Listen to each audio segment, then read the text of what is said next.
오늘 우리가 읽은 성경 말씀은요, 하나님께서 모세를 찾아오신 장면이 기록이 되어 있습니다.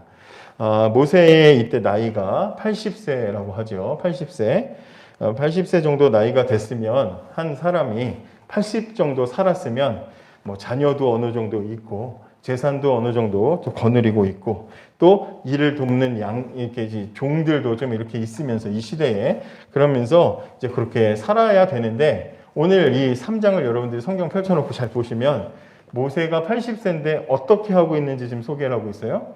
자기 장인 어른의 집에서 장인 어른의 양을 치고 있다. 지금 그렇게 이야기를 하고 있습니다.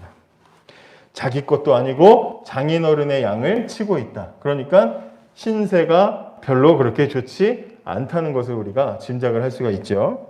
저는 여러분들이 대부분 다 모세의 이야기 정도는 알고 그 정도는 여러분들이 굉장히 쉽게 다 이제 이해를 하고 한두 번씩은 적어도 여러분들이 들어봤으리라 생각을 하고 오늘 말씀을 나누겠습니다. 당시에 이 모세의 민족이었던 유대인들은 이집트에서 무려 430년 동안 노예 생활을 하고 있었습니다. 우리는 일본에게 30년, 35년 고생한 것 그것도 잊지 못해서 지금도 스포츠 경기 한일전 하면 절대 지면 안 된다. 다른 건 저도 한일전은 지면 안 돼. 막 그런 어떤 우리 마음에 그 울분들이 있죠. 그래서 막 한 골을 똑같이 넣어도 일본전에서 한 골을 넣으면 걔는 영웅이 돼. 이런 어떤 그런 이 마음들이 있는데 400여 년을 노예로 살고 고생을 하면서 살았다고 하면 얼마나 그들의 삶이 고통스러웠겠어요. 얼마나 힘들었겠어요. 그죠? 대대로 노예야. 대대로 종이야. 얼마나 힘들었겠어요. 모세는 원래 여러분들이 잘 알겠지만 나이 40대였을 때 내 민족이 있구나 깨닫고 자기 동족들을 뭐 성경에는 간단하게 소개가 되어 있지만 자기 동족들을 해방시켜 보려고 그렇게 나섰다가 완전히 실패하죠. 자기 동족들의 고통당하는 노예로 고통당하는 자기 동족들의 어떤 지도자가 되보려고 리더가 되보려고 40살 됐을 때 나섰다가 완전히 실패하고 살인자가 돼가지고 그렇게 숨어서 살고 있었습니다. 그런데 그렇게 40년이 지난 어느 날 하나님께서 패배자로 살고 있었던 모세에게 찾아오셨다는 거예요. 이 모세 개인에 대한 이야기는 나중에 다음에 시간에 말씀을 좀 더 나누겠습니다. 근데 하나님이 찾아오시는데 모세야 이렇게 부르시는 거예요. 여러분 그런 경험 있지 않아요? 어느 날 집에 난 잘 모르는 손님이 오셨는데 그 손님은 나를 너무 잘 알아. 신웅아 잘 있었어. 너 어릴 때 내가 뭐 깐난쟁이 때 초등학생 때 코 찔찔을 꼭 어릴 때 왜 다 코 찔찔 흘렸다 그러는지 모르겠는데 코 찔찔 흘리고 다닐 때 내가 너 잘 아는데 너 이렇게 엄청 커졌구나 막 그러면서 여러 가지 의미로 커졌구나 막 그러면서 나는 잘 모르는데 나를 너무 잘 아는 막 그런 분 있죠. 막 내 흑역사 막 방출하고 너 초등학교 3학년 때 자고 일어났는데 바지 오줌 싸가지고 막 뭐 창피하고 막 그랬잖아 막 그러면서 나도 모르는 내 흑역사를 막 얘기하면서 나보다 막 내 과거를 더 잘 아는 그런 사람들 있죠. 그런 것처럼 모세에게도 그런 일이 일어나는 거예요. 모세 전혀 모르고 있었는데 전혀 생각하지도 않고 있었는데 하나님께서 찾아오셔가지고 너 내가 누군지 아니 하는 게 아니라 모세야라고 그 이름을 부르시고 또 모세의 민족인 유대인들이 지금 이집트에서 얼마나 힘들게 지내고 있는지도 이미 다 알고 계신 상태에서 찾아오셨어요. 모세야 혹시 고민 있니? 제가 이런 고민이 있습니다. 들어서 아신 게 아니라 이미 하나님이 너의 민족의 고통을 내가 다 알고 있다. 네 조상 아브라함과 이삭과 야곱의 하나님이다. 막 그러면서 하나님이 찾아오셔서 모세에 대해서 쭉 읊어주시는 거예요. 신기한 일이 일어나는 거죠. 나도 모르는 내 상황을 나보다도 먼저 아는 어떤 분이 계시다는 거죠. 이 출애굽기라는 책은 이집트의 왕 중에 이 요셉을 알지 못하는 왕이 나타났다. 이런 이야기로 시작을 하는데요. 원래 이 유대인들은 요셉 덕분에 이집트에서 귀한 대접을 받고 살았습니다. 왜냐하면 하나님께서 이 요셉을 통해서 이집트가 큰 흉년을 당할 위기에서 그것을 피하게 해주셨거든요. 여러분들이 잘 알겠지만. 근데 이제 400년이 지나고 나니까 옛날에 뭐 대단한 위인이고 했어도 우리도 배우지 않고서는 옛날 위인 수백 년 전에 있었던 조선시대 고려시대 위인들에 대해서 다 모르잖아요. 그 당시엔 뭐 대단한 인물이었어도 우리가 책을 통해서 배우거나 하지 않으면 모른다고요. 근데 400년이 지나니까 과거에 옛날에 요셉이 잘해서 이 유대인들도 먹고 살았고 이집트 사람들도 먹고 살았던 요셉의 공로에 대해서 400년 지나니까 모르는 거예요. 그게 잊혀져 가는 거예요. 그러고 나니까 요셉을 알지 못하는 왕이 나와가지고 이 유대인들 얘네 뭐야? 얘네 왜 뭔데 우리나라에 살고 있어? 얘네 이제부터 종시켜, 노예시켜. 그래가지고 완전히 이제 신분이 바뀌는 그런 일들이 일어나는 거죠. 2등 국민으로서 3등 국민으로서 이제 그렇게 차별받으면서 살게 된 거예요. 그러니까 400년이 흐르는 동안 수백 년의 시간들이 흐르는 동안 이집트 사람들도 하나님에 대해서 잊어버리고 유대인들도 하나님에 대해서 다 잊어버리고 그렇게 오래전에 하나님께서 해주셨던 그런 고마운 일들을 다 잊어버린 상태가 되었다는 거죠. 그리고 오래전에 유대인들의 조상인 아브라함에게 하나님께서 하셨던 약속조차 다 잊어버린 상태가 되었어요. 모든 사람들이 다 잊어버렸어요. 모세도 몰랐어요. 모세도 뭘 알았겠어요? 아무것도 몰랐어요. 그런데 성경을 가만히 보면 다 모르는데 다 잊어버렸는데 하나님께서는 여전히 이 모든 것들을 기억하고 계시는 거예요. 수백 년이 지났지만 수백 년이 지나서 사람들이 다 잊어버렸지만 하나님은 기억하고 계시다는 거죠. 여러분 성경을 한번 오늘 읽은 본문을 표시하고 그다음에 성경 앞에 창세기 15장을 한번 찾아보시겠어요? 창세기 15장 13절과 14절입니다. 창세기 15장 13절과 14절입니다. 여러분들이 한번 잠깐만 거기만 보는 거예요. 15장 제가 가진 17페이지에 있네요. 13절과 14절 찾았으면 같이 한번 읽어볼까요? 시작. 여호와께서 아브라함에게 이르시되 너는 정령이 알라. 내 자손이 이방에서 객이 되어 그들을 섬기겠고 그들은 400년 동안 내 자손을 괴롭게 하리니 그 섬기는 나라를 내가 징치할지며 그 후에 내 자손이 큰 재물을 이끌고 나오리라. 자, 이 내용 뭐에 관한 내용이에요? 이스라엘이 이집트에서 나오는 얘기죠. 그래서 하나님이 약속하신 가나안 땅으로 들어가는 지금 이제 출애굽기 우리가 오늘 읽었지만 거기서 나올 이야기가 창세기 15장에 이미 이스라엘 백성들의 조상인 아브라함에게 어떻게 돼 있어요? 예고가 돼 있죠. 하나님이 예고를 해주셨어요. 그죠?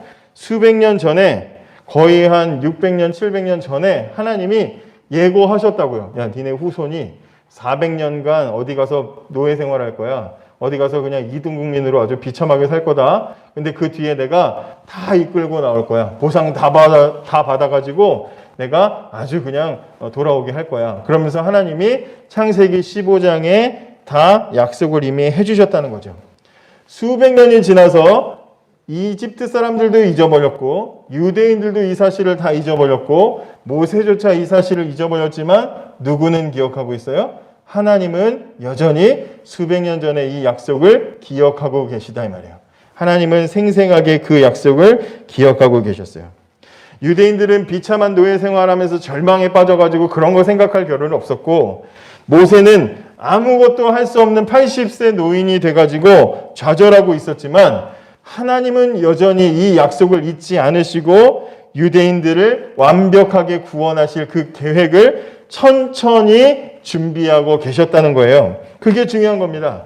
그러니까 오늘 읽은 말씀의 장면은 그동안 몰랐던 하나님이 그런 일 하고 계시는지 몰랐던 모세에게 하나님이 야 내가 아브라함에게 약속했던 이 일 수백 년 전에 약속한 이 일을 지금 이루고 있어. 이제 거의 끝났어. 네가 이제 그 완성 단계에 마지막 이제 내 말만 따르면 돼 하고 하나님이 다시 일깨워 주시는 장면이 출애굽기 3장이다 이 말이에요. 출애굽기를 펼친 지 겨우 3장밖에 안 지났지만 그래서 모세 입장에서는 당황스럽게 하나님을 만난 사건이지만 그러나 하나님 입장에서는 이미 수백 년 전부터 천천히 계획하고 진행해 오신 일을 알려주시는 거다 이 말이에요. 관점만 바꾸면 더 크고 풍성하고 넓은 것이 보이게 된다 이 말이죠. 그리고 창세기라는 책을 여러분들이 나중에 보면 창세기를 보면 하나님께서 이 모세에게 이 얘기를 해주시기 전까지 출애굽기 3장에 지금 모세야 불러가지고 내가 이런 계획이 있다 구원 계획을 말씀하시기 전까지 여러분들이 창세기라는 책에 보면 아브라함에게 15장에 약속하셨던 이 일을 이루시는 하나님이 어떻게 이것을 이루실 것인지 하나님이 그리신 큰 그림, 오늘 제목처럼 하나님이 그리신 큰 그림이 무엇인지 그것을 조금씩 티저 예고편 나오듯이 보여주시는 장면들이 있어요. 예를 들어서 하나님은 에서와 야곱 중에 연약한 야곱이라는 한 사람을 선택해서 그 사람이 참 부족하고 연약했지만 그 사람을 완성하는 모습들을 보여주시죠. 노예로 있는 부족하고 비참하고 그리고 힘든 백성이지만 하나님은 그 백성을 완전한 백성으로 만드시는 하나님의 모습을 보여주시기도 하고요. 또 우리가 잘 아는 요셉을 통해서도 하나님은 어려움 속에 있었지만 요셉이 나중에 큰 인물이 되죠. 위대한 인물이 되죠. 그래서 자기 민족을 다 구원하는 사람이 되잖아요. 그런 하나님의 모습을 요셉을 통해서도 보여주시죠. 하나님이 가지신 큰 그림, 나는 어떻게 할 거야? 나는 이 정도의 능력이 있어. 이것을 조금씩 하나님이 이미 맛배기로 보여주고 그려주고 계셨다는 거예요. 잘 알도록 하나님께서는 해주셨어요. 뿐만 아니라 이집트의 왕이 새로 태어나는 유대인들의 아기들 다 죽이라고 할 때 어떻게 하면 이제 하마터면은 모세도 죽을 뻔했어요. 아기 때 모세도 죽을 뻔했죠. 그런데 하나님은 모세를 갈대 상자에 담기게 하셔서 말도 안 되게 이집트 공주의 품 안에서 잘 자라도록 그렇게 인도하셨죠. 하나님이 선택하시면 절대로 죽지 않고 사는구나. 하나님의 큰 능력, 하나님의 큰 그림을 모세라는 사람의 인생을 통해서도 우리는 발견할 수가 있게 되는 거죠. 모세는 자기 인생을 사는 동안 그거 몰랐어요. 80세 될 때까지 몰랐어요. 그런데 나중에 하나님께서 하신 놀라운 계획과 하나님이 뜻하신 것을 알고 나니까 지금까지 자기 인생 걸어온 길이 복된 길이었다는 것을 뒤늦게 알게 되는 거예요. 이런 일들이 하나님을 만나는 사람들에게는 일어나게 됩니다.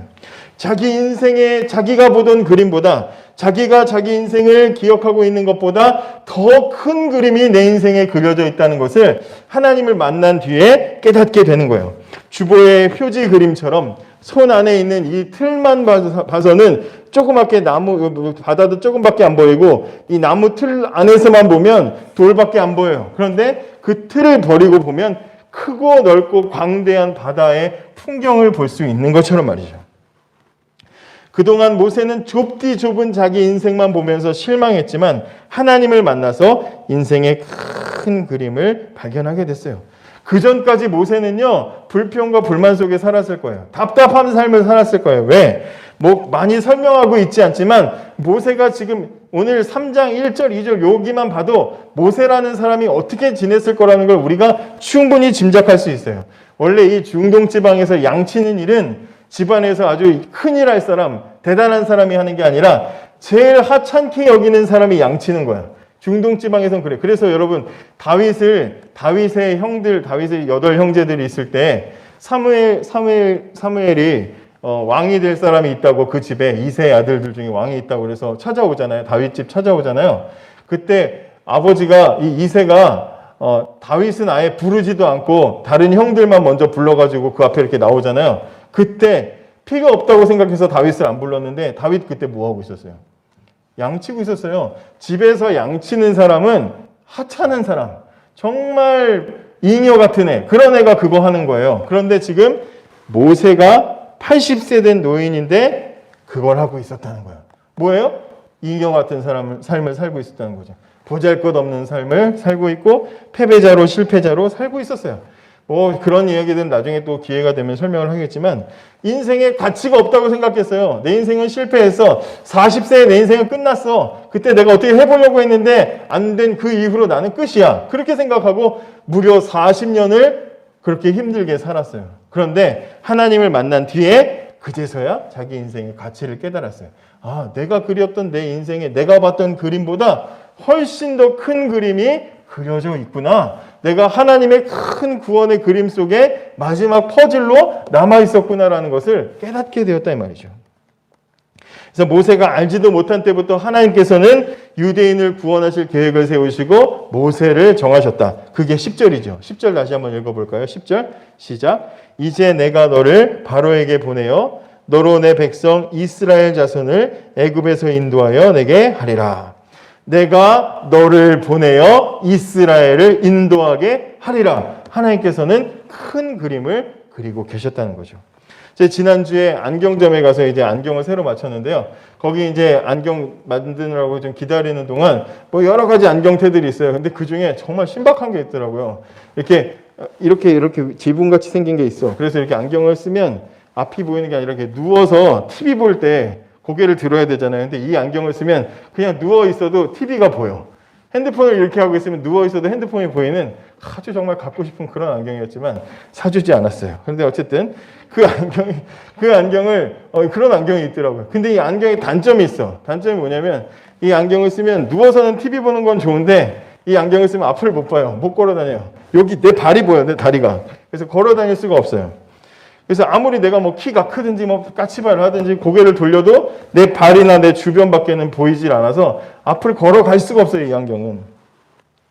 보고 있어도, 안경을 쓰고 보고 있어도 보는 게 아닌 게 되더라고요. 여러분, 사람이 자기 인생을 보는 관점이 그래요. 나는 내가 다 안다고 생각하고, 나는 내 인생에 대해서, 나는 내가 충분히 나에 대해서 알아. 나는 뭘 좋아하고 어떤 성격이고, 나는 어떤 사람이고, 내가 나를 잘 안다고 생각해요. 그런데 그것은 마치 제가 안경점에서 이상한 안경 쓴 거랑 똑같다는 거예요. 나는 나를 제일 모르는 사람이에요. 성경을 보면 나는 나를 잘 몰라요. 우리 청소년들은 부모님한테 엄마가 뭐 나를 어떻게 알아? 아빠가 뭐 내 마음 알아? 그래서 문 쾅 닫고 막 들어가잖아요. 왜 이렇게 문을 쾅 닫아요? 문 망가져요. 쾅 닫지 마세요. 부모님, 저도 부모지만 솔직히 제 자식, 내가 부모님 뭐 날 알아? 그러면 솔직히 말하면 잘 모르겠어요. 쟤 왜 저러지 이래요. 쟤 왜 저러지예요. 모르겠어요. 여러분들이 왜 그런지 모르겠고 또 나는 내 자신도 어떤 사람인지 잘 모르겠어요. 시간이 지날수록 나이를 먹을수록 내가 어떤 사람인지 모르겠어요. 내 인생이 어떤 건지 잘 모르겠다고요. 다 아는 것 같이 그렇게 행동하지만 사실은 참 나는 나를 보는 관점이 좁고 나를 보는 관점이 뒤틀려져 있어. 그래서 나는 나를 잘 몰라요. 그런데 감사하게도 모세처럼 모세도 자기 인생 실패자의 인생, 그래서 양이나 치는 인생, 이어 같은 인생, 장인어른 양이나 치는 그런 불쌍한 인생, 그렇게 생각했잖아요. 그런데 그렇게 내 자신에 대해서 모르겠고 실망스럽고 그렇다고 해도 절대로 낙심하지 마세요. 실망하지 마세요. 왜냐하면 오늘 성경이 말해주잖아요. 나는 날 몰라도 하나님이 나를 너무나 잘 아신다는 거예요. 하나님은 나를 너무나 잘 아시고 하나님은 나에 대해서 틀린 적이 없으셔요. 나에 대해서 나보다 더 많이 아셔요. 너 어떤 사람이냐 물어보질 않아요. 하나님은 이미 나를 더 잘 아시니까. 그래서 성경에 보면 하나님이 내 머리카락까지도 숫자도 센다 그러잖아요. 그게 진짜로 내 머리카락 숫자를 다 센다는 게 아니라 여러분 내가 내 머리카락 몇 개인지 어떻게 알아요? 그죠? 뭐 그거 적어놓는 사람 있어요? 체크하는 사람 있어요? 자고 일어나가지고 머리카락 3개 떨어졌네? 내 머리카락이 123,222개였으니까 여기서 3개 빠졌으니까 이러면서 계산합니까? 안 하죠? 근데 나도 모르는 내 머리카락 숫자를 하나님이 아신다는 건 성경이 그렇게 말하는 것은 나보다도 나를 더 잘 아신다는 이야기를 하는 거예요. 그죠? 그런 하나님이 계획하신 건 단 한 번도 틀린 적이 없으시고 바꾼 적이 없으시고 한 번 정하시면 실패한 적이 없으신 하나님이 나를 너무나 잘 아시고 내가 나를 보는 관점보다도 더 큰 그림을 가지고 내 인생을 붙잡고 계시다는 사실이 우리에게 큰 위로가 된다 이 말이죠. 오늘 제가 여러분과 나누고 싶은 말씀이 바로 이거였어요. 제가 오늘 여러분들과 새해 처음 만나가지고 저희 입장에서는 처음 만나서 이제 여러분들과 말씀을 나누면서 여러분들과 함께 나누고 싶은 이 말씀해 주시는 은혜는 바로 이거였습니다. 하나님은 모세와 유대인들을 향해서만 큰 그림을 그리신 게 아니라 저와 여러분 이 땅의 교회를 향해서도 더 큰 그림을 하나님은 그리고 계셔요. 그게 뭐예요? 성경이 명확하게 우리에게 증거하고 있죠. 하나님이 세상을 이처럼 사랑하사 독생자를 주셨으니 이는 저를 믿는 자마다 멸망치 않고 영생을 얻게 하려는 큰 그림, 그 큰 구원의 그림을 그리고 계시고 그 속에 우리를 다 집어넣고 포함시키고 계시다는 거죠. 하나님께서 죄로 가득한 우리의 인생을 구원하실 계획을 세우셨고 이미 그 그림을 거의 완성하실 단계에 이르러서 이미 수천 년 전에 예수님을 우리에게 보내주셨고 우리가 태어나기도 전에 하나님께서는 이미 구원의 일들을 거의 99% 마무리하시고 이제 마지막 마지막 주님 다시 오실 날을 기다리고 마지막 포즈를 붙잡고 계시다는 거죠. 내 인생을 나만 봤을 때는 좁아요. 아무것도 안 보여요. 아무것도 없는 것 같아요. 그러나 더 큰 그림 하나님의 관점으로 보면 내 인생은 하나님께서 놀라운 계획과 구원의 은혜를 가지고 지켜보고 계신다는 사실을 우리가 기억을 해야 된다는 것이죠. 여러분, 하나님의 큰 그림, 큰 계획 속에 우리가 들어있다는 것이 얼마나 감사한지 하나님을 찬양하지 않을 수 없다는 것을 깨달으시길 바라요. 이 사실을 깨달을 때 우리의 인생이 더 가치 있게 소중하게 느껴지는 겁니다. 그동안 혹시 여러분들이 모세처럼 내 인생은 왜 이래? 내 인생은 왜 이것밖에 안 돼? 그러면서 혹시 스스로에게 실망한 사람들이 있다면 오늘 이 말씀을 통해서 위로받으시기 바랍니다. 하나님이 얘야 너의 이름은 무엇이냐? 무슨 신화에 나오는 그런 무슨 산신령이나 뭐 이런 것처럼 너의 이름은 무엇이냐? 너의 소원은 무엇이냐? 그러지 않으셔요. 하나님은 모세야 불렀어요. 나는 너의 고통을 다 알고 있다. 네 고민을 다 알고 있다. 하지만 너의 그 모든 고민과 고통을 해결해 줄 계획을 나는 이미 진행하고 있는 하나님이다. 하나님은 그렇게 큰 그림을 보여주셨다는 거죠. 그러니까 내 인생 내가 볼 때는 조금 실패한 것 같고 뭐 좀 안 되는 것 같고 안 풀리는 것 같을 수 있어요. 그죠? 왜 이럴까? 이럴 수도 있어요. 그런데 할지라도 좌절하지 마시고 내 인생을 더 큰 그림을 가지고 계시는 하나님을 만나셔서 하나님의 큰 그림으로 감사하고 그리고 내 인생의 가치를 새롭게 깨닫는 그런 우리들이 되었으면 좋겠습니다. 2022년도는 우리 비터 청소년부 여러분 한 사람 한 사람이 하나님의 큰 그림을 깨닫고 인생의 귀한 가치를 깨닫는 그런 한 해가 되기를 바랍니다. 기도하겠습니다.